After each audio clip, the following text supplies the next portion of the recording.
చేపలు, రొయ్యలు తినండి, ఆరోగ్యాన్ని మెరుగుపరచుకోండి, రైతు జీవితాన్ని బలోపేతం చేయండి.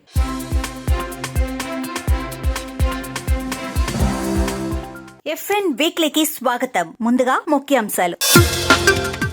నాగాయలంకలో మత్స్యకారులతో కొల్లు పెద్దిరాజు భేటీ. మత్స్యకారుల సమస్యల పరిష్కారానికి కట్టుబడి ఉన్నానని సంక్షేమ కార్పొరేషన్ చైర్మన్ స్పష్టం. కృష్ణా నదిలో వరదలతో మత్స్యకారుల ఆర్థిక కష్టాలు. వేట నిషేధం తర్వాత వరదలతో ఉపాధి లేక దిక్కుతోచని పరిస్థితిలో మత్స్యకారులు. ప్రభుత్వ సహాయం కోసం ఎదురుచూపులు. నెల్లూరులో చేప పిల్లల ఉత్పత్తి కేంద్రాలకు ప్రభుత్వ జీవం. పడుగుపాడు సోమశిల కేంద్రాల పునరుద్ధరణ, 10 లక్షల చేప పిల్లల ఉత్పత్తి లక్ష్యం. అంతర్వేది హార్బర్ లో అరుదైన 20 కిలోల చుక్కల బొంత లభ్యం.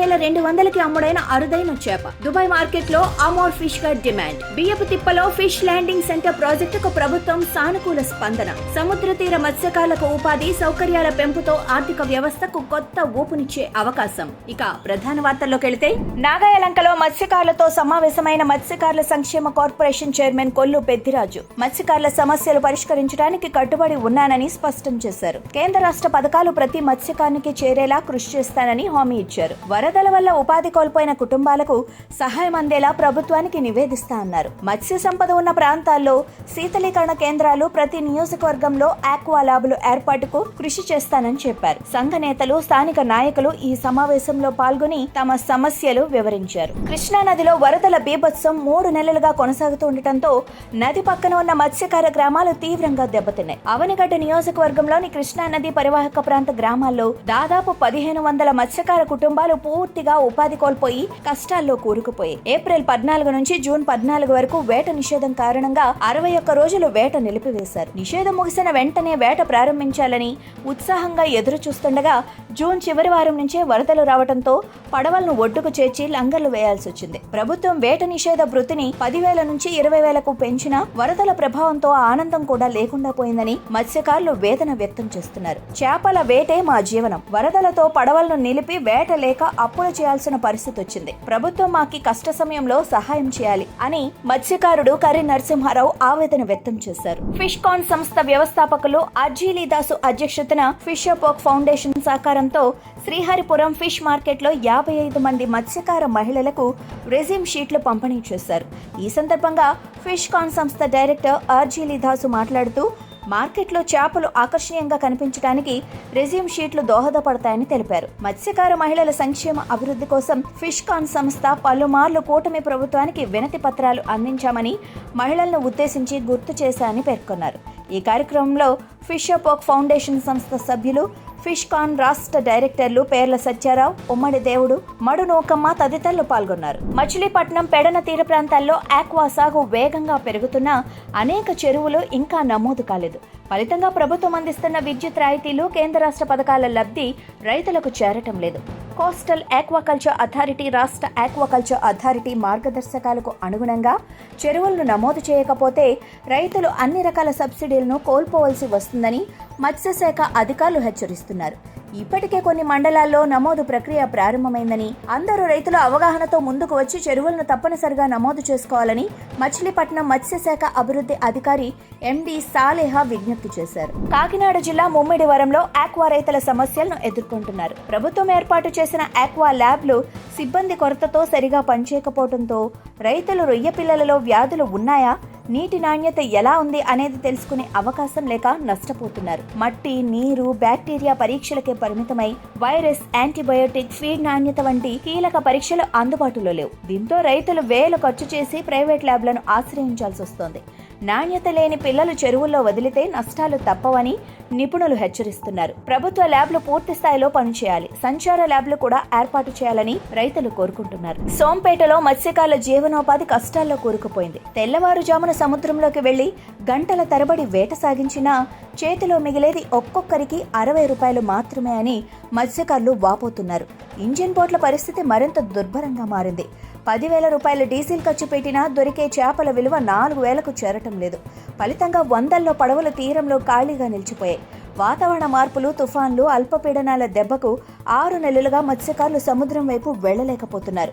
ఉపాధి లేక ఆర్థికంగా ఇబ్బంది పడుతున్న మత్స్యకారులు వేట సాగించలేని రోజులకు పరిహారం ఇవ్వాలని, జెట్టీలు, ఫిషింగ్ హార్బర్లు నిర్మించి ఆధునిక వేటకు ప్రోత్సాహం కల్పించాలని ప్రభుత్వాన్ని కోరుతున్నారు. గత ప్రభుత్వంలో నిరుద్యోగ మత్స్యకార యువతకు ఉపాధి కల్పించాలన్న ఉద్దేశంతో ఫిష్ ఆంధ్ర పేరుతో దుకాణాలు అట్టహాసంగా ప్రారంభించారు.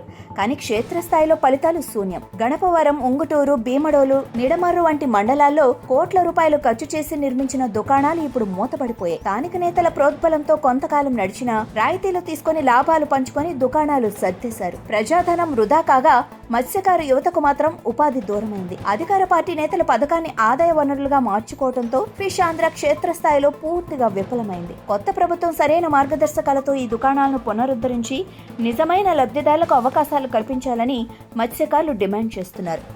నక్కా రామేశ్వరం డి పట్టా భూముల్లో రొయ్యల చెరువుల వద్ద స్థానికులు నిరసన చేపట్టారు. 1994-96లో ప్రభుత్వం సర్వే చేసి సర్వే నంబర్ 16,625 కింద 58 మంది మత్స్యకారులకు భూ పట్టాలు మంజూరు చేసిందని వారు గుర్తు చేశారు. అయితే ఆ భూములను కొంతమంది పెద్దలు తమ ఆధీనంలో ఉంచుకొని చెరువులు తవ్వి లీజుకిస్తున్నారని ఆరోపించారు. తమ పేరున ఉన్న భూములు వేరే వారి పేర్లకు మారినట్లు వాపోయిన మత్స్యకారులు కలెక్టర్ జోక్యం చేసుకుని న్యాయం చేయాలని డిమాండ్ చేస్తున్నారు.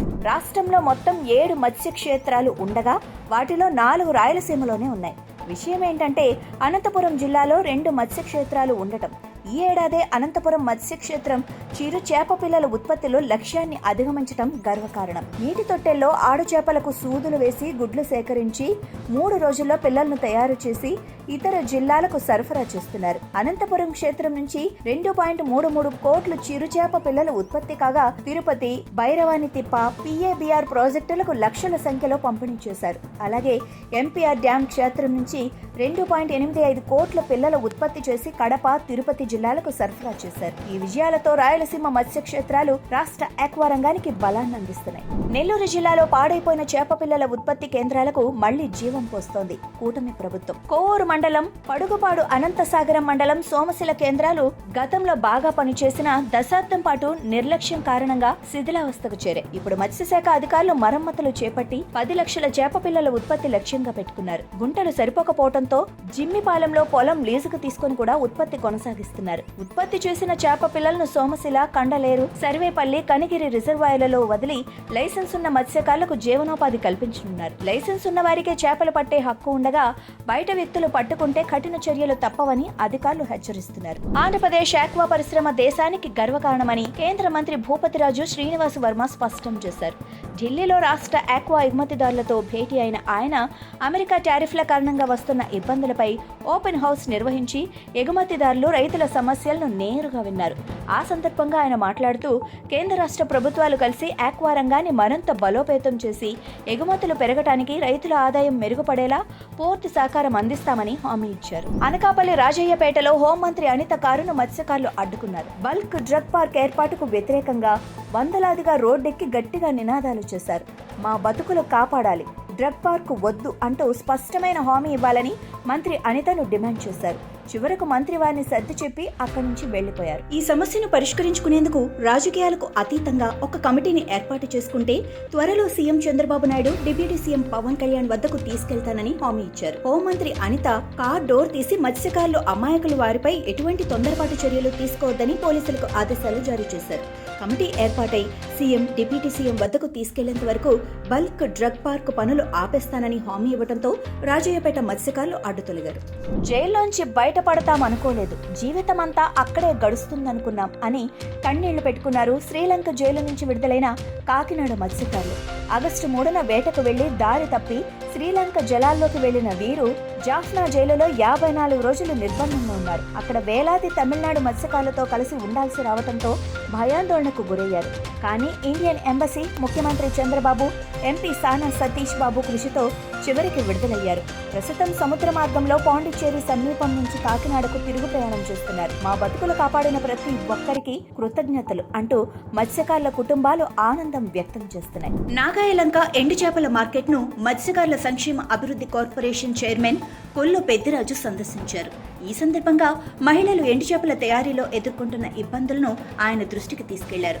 దీనిపై స్పందించిన పెద్దిరాజు నాణ్యమైన ఎండు చేపల తయారీకి సోలార్ డ్రైయర్లు ఏర్పాటు చేయడానికి, అలాగే ఎండు చేపల తయారీని కుటీర పరిశ్రమగా గుర్తించేందుకు కృషి చేస్తానని తెలిపారు. ఈ కార్యక్రమంలో శాసనసభ్యుడు మండలి బుద్ధప్రసాద్ మాట్లాడుతూ మత్స్యకారులకు అవసరమైన మౌలిక సదుపాయాలు ఏర్పాటుకు కృషి చేస్తానని చెప్పారు.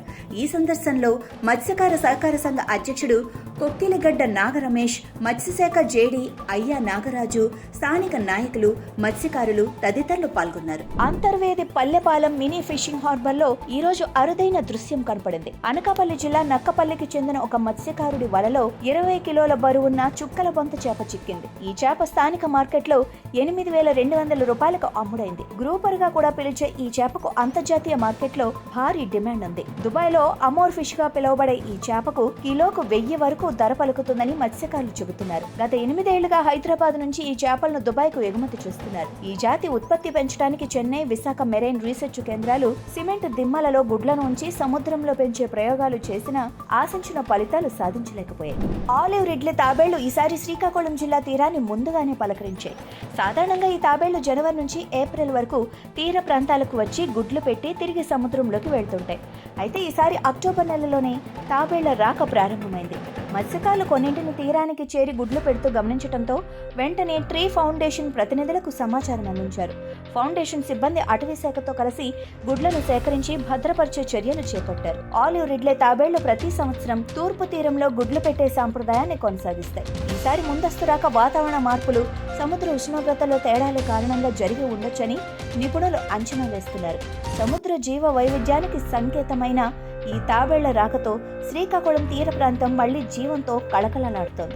పశ్చిమ గోదావరి జిల్లాలోని బియ్యపు తిప్పలో ఫిష్ ల్యాండింగ్ సెంటర్ ఏర్పాటుకు మరోసారి చర్చలు వేడెక్కుతున్నాయి. ఈ సెంటర్ స్థాపనతో నర్సాపురం, మొగల్తూరు మండలాల మత్స్యకారులు మాత్రమే కాక సమీప జిల్లాల సముద్రవేట మత్స్యకారులు కూడా లబ్ధి పొందే అవకాశం ఉంది. ప్రత్యక్షంగా, పరోక్షంగా వేలాది మందికి ఉపాధి లభిస్తుందని అధికారులు అంచనా వేస్తున్నారు. ఇటీవల కలెక్టర్ చదలవాడ నాగమణి అంశాన్ని ముఖ్యమంత్రి చంద్రబాబు నాయుడు దృష్టికి తీసుకెళ్లగా ఆయన సానుకూలంగా స్పందించారని తెలిసింది. దీంతో మత్స్యకారుల్లో మళ్లీ ఆశల జ్యోతి రగులింది. మొదట్లో హార్బర్ నిర్మించాలని యోచించిన గోదావరి నది సముద్రంలో కలిసే సంగమ ప్రాంతం కావటంతో పూడిక సమస్యలు తలెత్తే అవకాశం ఉందని నిపుణులు సూచించడంతో ఫిష్ ల్యాండింగ్ సెంటర్ గా నిర్ణయించారు. బియ్యపు తిప్పలో ఫిష్ ల్యాండింగ్ సెంటర్ పూర్తయితే మత్స్యకారులకు దూరాభారం తగ్గి జెట్టి చేపల వేలంపాట, చేపలు ఎండబెట్టే ప్లాట్ఫాములు వంటి సౌకర్యాలు లభిస్తాయి. ఇది స్థానిక మత్స్యకార ఆర్థిక వ్యవస్థకు కొత్త ఊపును తీసుకురావచ్చని నిపుణులు అభిప్రాయపడుతున్నారు. ఇంతటితో ఎఫ్ఎన్ వీక్లీ సమాప్తం. Follow fishery news Telugu for more updates.